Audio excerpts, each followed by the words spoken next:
Hello and welcome to the podcast from Diggers and Dreamers, the organisation that's been the face of communal living in Britain since the 1980s. Whatever kind of intentional community you're interested in, whether it's communes, co-ops, co-housing or anything else, Diggers and Dreamers is where you begin. And now, here's our podcast host, Kirsten Stevens-Wood.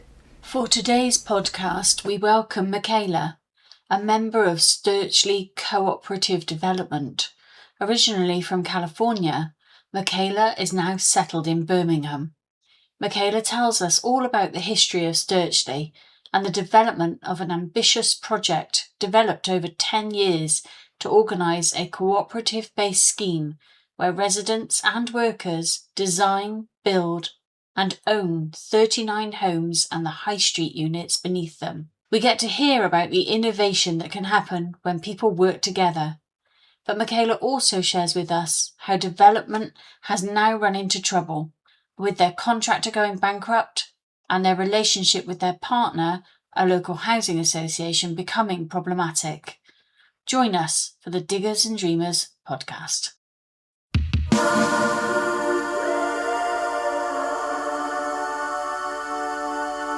Hello, and today we have a guest on the Diggers and Dreamers podcast. So welcome to Mikaela from Stirchley Housing Cooperative. Hi, could you take a minute just to introduce yourself? Hi, my name is Mikaela, and I am a member of Stirchley Co-operative Development. Stirchley Co-operative Development is a new project, well, 10 years in the making, but a new physical project in Stirchley, Birmingham. And it is a first housing cooperative registered provider in a generation. We're having 39 residential flats. One third of those are going to be council homes. And then the three below that, it's a three-story building. And on the ground floor, there's going to be three worker cooperatives, which is a Wow. loaf. Yeah, so it's a loaf bakery. It's Birmingham Bike Foundry, which is a bike shop. And then there's Artifact, which is kind of a cafe art gallery. Oh my gosh. Okay, well, there's Yeah. a lot to unpick there. So what we might do is just go back in time and maybe, well, first of all, maybe tell us a little bit about yourself and how you got involved. Or if you think it's a better way to organize things, you could tell us a bit about how Stirchley got set up and then how you got involved. Yeah, definitely.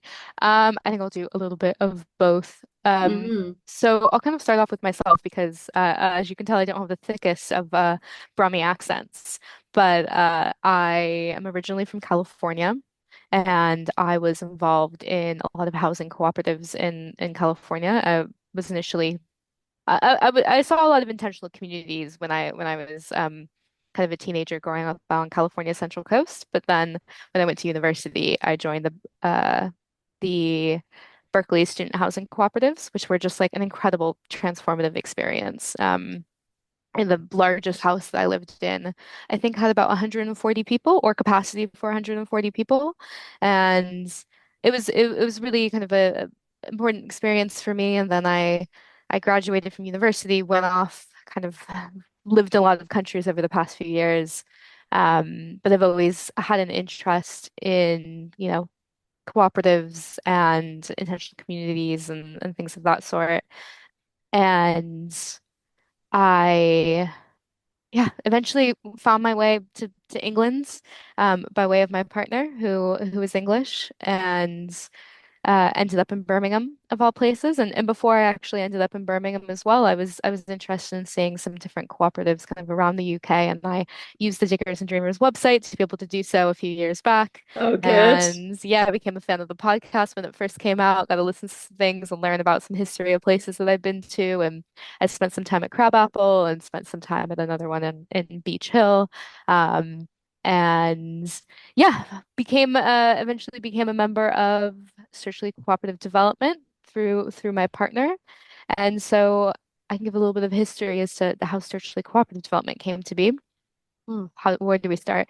In about 2010, there was a housing co-op started in Birmingham called Gung Ho, which was a part of Radical Roots, which is, a network of fully mutual housing co-ops. It's probably been talked about on this podcast before. I've heard of And Gung Ho. I'm not sure we've managed to get hold of them yet, but yeah. yeah, yeah, gung ho. Um, yeah, it's funny. They've had different developments over the years, but yeah, really great group of people. And so Gung Ho started kind of in connection with Birmingham Bike Foundry, which is a bike shop that it was about a mile away. And so Birmingham Bike Foundry is a workers' cooperative, and Gung Ho is a housing, fully mutual housing cooperative. And so the people there wanted to have full control over where they worked and where they lived. They had no bosses, no landlords. And uh, over time, the people within Gung Ho essentially got older and they wanted to have families, and that house wasn't conducive to having families. I believe it's about 5 bedrooms, but kind of Hmm. at that with how the house is set up, it doesn't work out. So some of those people ended up leaving, or all of those people that initially ended up leaving, people have come and gone. Um, but Gung Ho remains there, and then the worker cooperatives with Birmingham Bike Foundry. Um, there started to be more worker cooperatives kind of on this small high street. So it's called Stirchley, which is an area in South Birmingham. And it was Birmingham Bike Foundry, and later on became Loaf, which was continues to be a bakery, and then Artifact, which is that art gallery and cafe. And those three businesses together kind of saw their rents rising. So, they had ownership over their businesses, but they didn't have ownership over the physical land. And a lot of the people that they would talk to would say that, the only way that you're going to actually be able to make sure that you have this long-term security is to be able to buy land. And they wanted a place where their workers would be able to kind of continue to live and afford the high street. So they essentially, about 10 years ago, they started this plan where they would be able to build this project. And how they did that, we can maybe get into that in a little bit, but it's been a really long road, about 10 years long. And the end product has been this, 39 unit, three commercial businesses development that is really kind of trying to change the face of community-led housing in this country. Wow, that sounds amazing. And actually, Sturchley's a really nice example of how different cooperatives can kind of support each other and Hmm. help each other's growth and feed into each other's progress. And in fact, Yeah. that feeds really nicely into the work that Radical Roots does about trying to encourage co-ops to grow and Yeah, to create exactly. Yeah, we mutual have networks. plans. Yeah, we have plans to do many more as well. Like we're really all about Principle Six, and we just think that more people should have control over where they live and where they work. Do you want to tell us what Principle 6 is? Principle Six is essentially cooperatives supporting other cooperatives. So it's one of the cooperative principles that other people in the cooperative movement love to throw around, such as myself.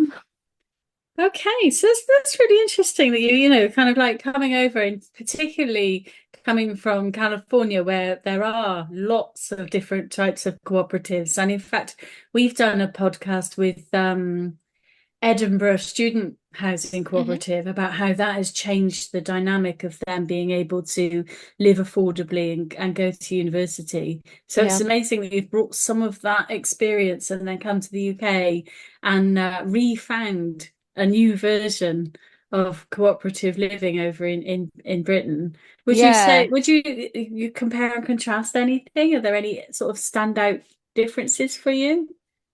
Yeah, it's interesting because I think my experience to cooperatives and kind of intentional living in California was very much kind of old guard because California has become so incredibly expensive to live in that the people that I know that wanted to replicate that model themselves, as they got jobs and kind of they thought that they would be able to get into a financial position where they could get some people together and buy property, they just really weren't able to do that in the same way. Mm. And it's been interesting because here in England, while there is still, a massive housing crisis and a lot of other issues, there's been a little bit more kind of an opportunity of people still to be able to do that, but it does feel like it's rapidly fading as well as, you know, um, the housing crisis or as affordability crisis and things like that. Um, yeah, I don't know. There's similarities and differences, but Yeah, it's interesting. I mean, we do. like to talk about the housing crises, although I think some other people would reframe it as the housing distribution Hmm. crises. We've got Yeah. plenty of houses, they're just not distributed correctly or according to need. So it's nice to hear that there are projects going ahead. So just to come back to Stirchley, so you described this project that's kind of in the creation of that it's you said it's a 3 floor building, Hmm. and that the ground floor, I'm just checking my notes now, the ground floor is about supporting cooperative businesses, Hmm. and you talked about a third of the co-op would be made up of housing association. Does that mean that the final third would be the sort of the cooperative houses? How does that work? Yeah, so the whole thing is run as, a fully mutual housing co-op. Um, and it's yeah, so it's run as a cooperative, where all of the decisions are being made um by the so essentially it's collectively managed as a housing co-op, or sorry, as a cooperative, Hmm. but everyone together can kind of like vote on any, like it's run just democratically. Hmm. So the businesses get 50% of the vote, and then the residents get another 50% of the vote when it comes to whatever the issues are, the things that housing co-ops and multi-stakeholder co-ops would like to be able to do. And so one third are council homes. So it's not that one third are connected to this housing association. It's Hmm. one third that are council homes. And so that means that people from the council waiting list will be able to occupy those flats, but they are treated kind of the same as anyone um, living in a larger development. And all the development as a whole is all set at social rents as well, which is important. So it's all about making sure that there's like affordable housing and um, yeah, access to a lot of people who wouldn't otherwise be able to get on to have control over their housing. Yeah. And just for those people who maybe are listening who aren't maybe as au fait with the difference between housing cooperatives and fully mutual housing cooperatives, do you feel okay to kind of give us explain the difference between those two? Yeah, so again, I'm gonna give you the dictionary definition, but I can give you kind of my understanding of it. Yeah, so fully mutual essentially means that you have like full ownership and control over what's happening. But it's like one member, one vote. Um, So it's one member, one vote, and then each one of the co-ops and it's one of the worker co-ops are also be able to get a vote. But it is like if something were to just have to do with residential members, then the worker co-ops usually would abstain or not be involved in those votes, depending on what it's really about. Okay. And I Hmm. think maybe as well, just to build on that, so it's a great description about how that's democratically controlled. But of course, you've got my understanding is that fully mutual cooperatives tends to be that the cooperative is entirely owned by the people who either live or work within that Yeah. cooperative. So it means Hmm. that they are, like you said at the beginning of this, no bosses, no landlords, that people can be their own boss and they can be their own landlord as long as they're members of those co-op. And then if they choose to exit the co-op, then that's that's the end of that relationship. That people don't remove equity or remove benefits from the cooperative. The cooperative continues as an entity, and it's the membership that's key to that. And sometimes people get quite confused because you can also have housing associations that set up cooperatives where people get to vote about stuff, but they don't there's no kind of equity. They don't kind of have that same ownership rights over it. So there's a slight difference, Yeah, but exactly. very extremely empowering model Hmm. for those people who choose to engage with it. Hmm. So Sturchley is setting up. Have you got your land? Yeah. So we have our land in theory, which kind of leads us to maybe some talk about some issues that we have. Okay. So we essentially created this with well, so it was an abandoned area that was owned by kind of a Middle Eastern investment company of people that didn't have any connection to the local area. and we identified that land as a cooperative, you know, 5, 6, 7, quite a while ago. And we got together with a housing association called Green Square Accord to be able to purchase that land. And the idea was that it was going to be a turnkey agreement where they would help us develop the land and then build upon it, support us in getting putting up the initial funding, and then we would have a turnkey agreement where we ended up with the full development and the land. Let's just slightly unpick that though, because of course Yeah. you've been involved in this really deeply for a long time. hmm So you identified a piece of land hmm and you would have made an offer on that. So, financially, it wouldn't be, well, it is, people do sometimes raise incredible amounts of money, but you hmm decided to go into partnership with a local housing hmm association. Yeah, so essentially, we wouldn't have been able to do it if we just had raised the money outright to create the kind of development that we wanted to create. We Hmm. needed around 10 million pounds. Oh my gosh. Yeah, it's a lot Okay. of money. We needed around 10 million pounds, so we did a number of things to be able to get that funding. Um, some of that funding is going to be via mortgage that we have Hmm. agreed with our banking partner. Some of that is a fun is some funding that comes from Homes England because we have decided to be registered providers. So that is those 13 council flats. Some of it is some additional EU funding for community-led homes.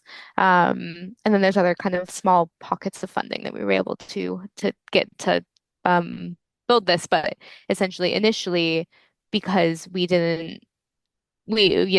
were a very new entity. We needed the support of the housing association to help us, move forward on the build and help us get that land.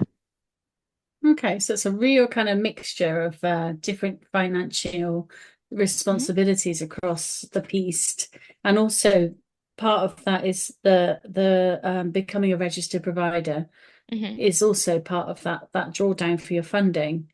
Okay, hmm so do you want to maybe talk to us about how you formed your relationship with the housing association? What do they do? Are they an active housing association hmm in Birmingham or the wider area? Yeah, so they're in the wider area. They're called Green Square Accord. Essentially, they had done some work with other housing cooperatives in the larger area, and they had someone on their team, or have someone on their team that was incredibly supportive throughout this whole process, and was a massive kind of ally and advocate for us in in being able to make this project happen. Okay. The more details of kind of the beginning of the relationship were quite a bit before my time. But it was really, it was a mutual idea of that we wanted to build more, community-led homes and cooperative housing and kind of really be a flagship model for what that kind of partnership could look like. That sounds amazing. I am Yeah, interested because, of course, housing associations are really well placed to work alongside housing cooperatives, but we don't see it absolutely. happen that often. So it would be really interesting to see how that model can be developed. Absolutely. Okay, so you've made an offer on your land, and that I assume it was accepted because this sounds like quite a well-developed project. hmm Yeah, Do you want so to? it was accepted. The land itself actually wasn't originally zoned for this kind of project. There Mhm. were initial worries about it being where was everyone going to park? It's a very classic high street question. So we've actually gotten zoning for an agreement that none of our residents would have cars. So that was a huge aspect of it. And there's a lot of kind of lobbying that the original members of the cooperative were able to put in to be able to secure that piece of land. And when the planning application went in, I think it was around 400 positive community responses. It was more community feedback than any other piece of planning had gotten in recent Birmingham City Council planning memory.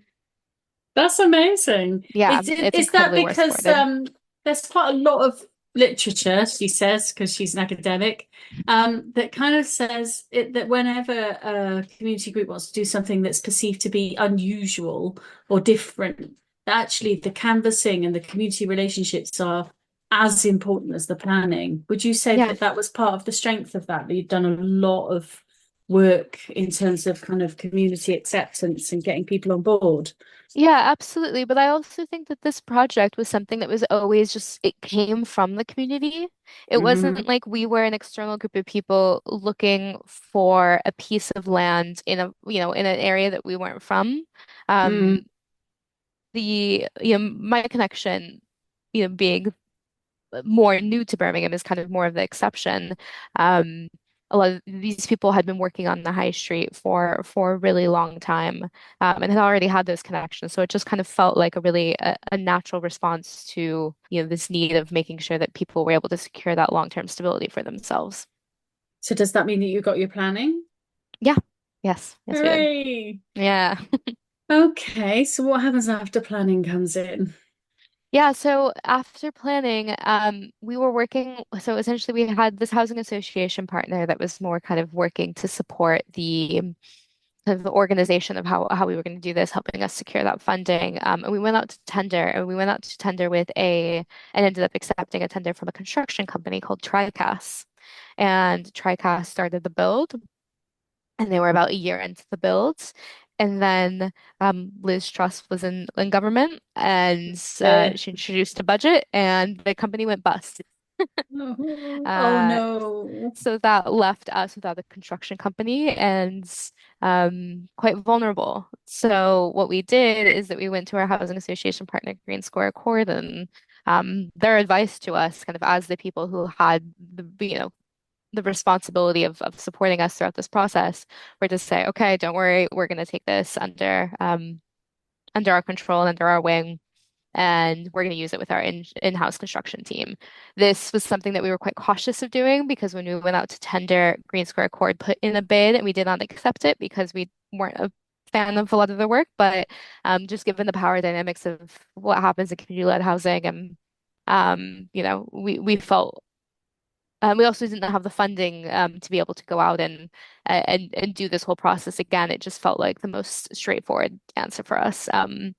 Yeah, it ended up being less straightforward than we had hoped, but kind of that was kind of the middle part. But yeah, they took over construction, and we're expected to be done in June of 2025. So And what was the the time? Just take us back. So you say, Mhm. I mean, I'm trying to think, Liz Trust feels like it was a long time ago, but I don't think it was.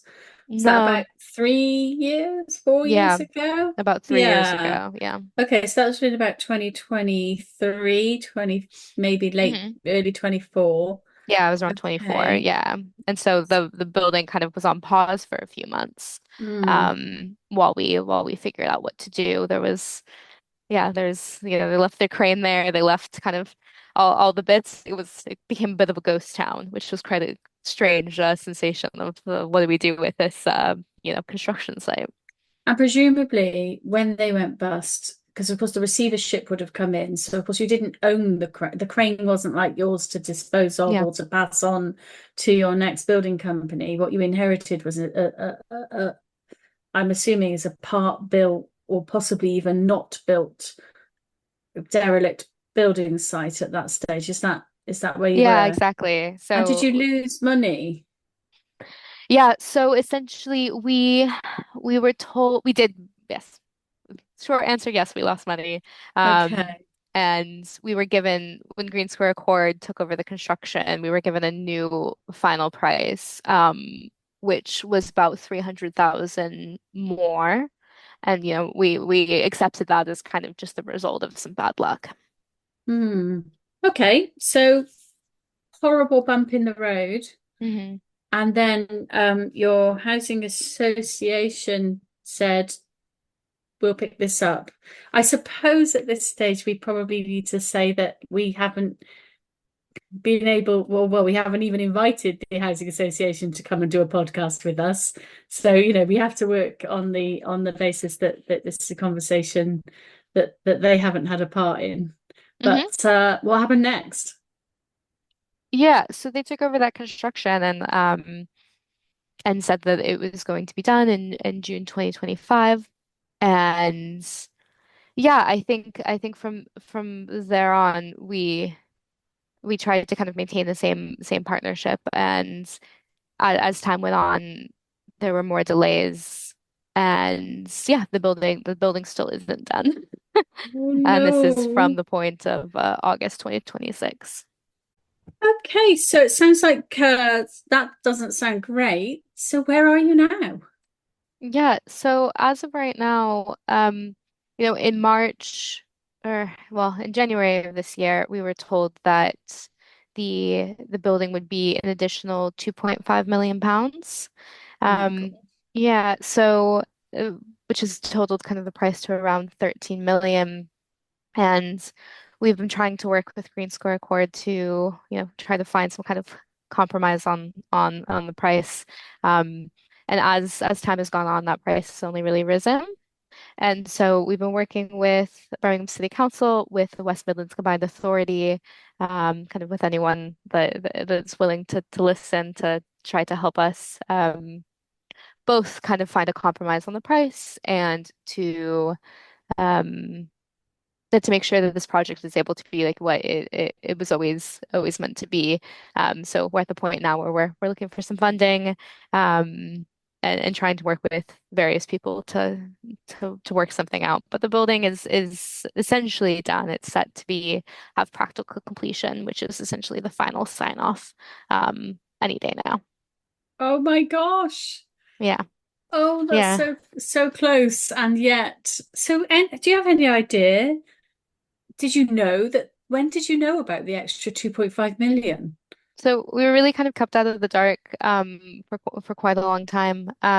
We only heard about what the final number would be in January, and then in March, kind of there was some back and forth of saying, okay, well, like what about this offer? What about that offer? And then March, they published a statement saying that they would be retaining the project for themselves. And kind of from that put us kind of into this campaign mode, and we've been in campaign mode essentially for the past 6 months.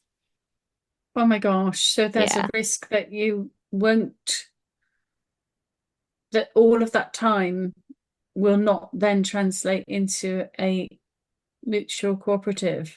exactly. Yeah, so we estimate that we've put in about 10,000 hours of free labor into this project.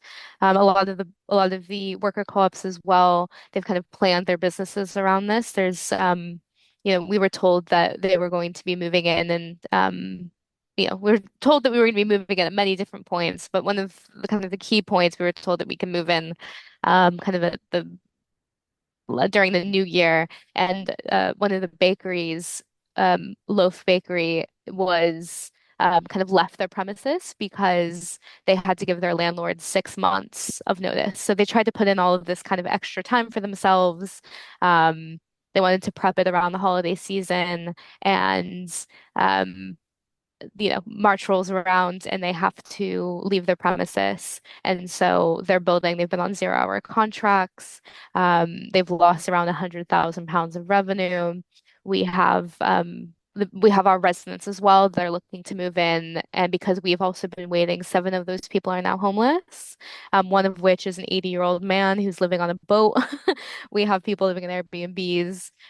We're just doing everything that we can to be able to continue to work with Green Square Accord to really show that this model is something that we should all be proud of and supporting, and that there can be a compromise made. And what sort of compromise would you be looking for? I think that we just want to make sure that our residents can move in, that the people who've been spending the past 10 years working on this project are able to have that security that they were looking to achieve from the beginning. And ultimately we do want community ownership fully. So we understand that there may be some bit of transition to get to that point, but that is our ultimate goal, is that no bosses, no landlords. And Green Yeah. Square Accord would be the landlord, and it's something that we is just very antithetical to what this project is supposed to be about and what the future of housing can also look like in this country. We want to be, a flagship model for what this could look like. And we've actually already started some plans. Before this happened, we were putting the groundwork in for some plans for 2 other sites, just a mile away from ourselves, or one of the other sites actually, just a few hundred meters. And we still believe that this is possible. We just have to fight for it. I mean, have there been some proposals, maybe around kind of buying back or community shares or I mean, I know 2.5 billion is an awful lot of money. Yeah. But what kind of things can, if somebody did want to help out, what can people do? Yeah, so community shares is unfortunately not an option because we are a registered provider. Um, but we do have an investment offer currently. And so that the intent of that investment offer is essentially to help like offset some of help offset the interest rate of our mortgage. And so we, yeah, have an investment offer that's available on our website, which I believe will be linked in to the show.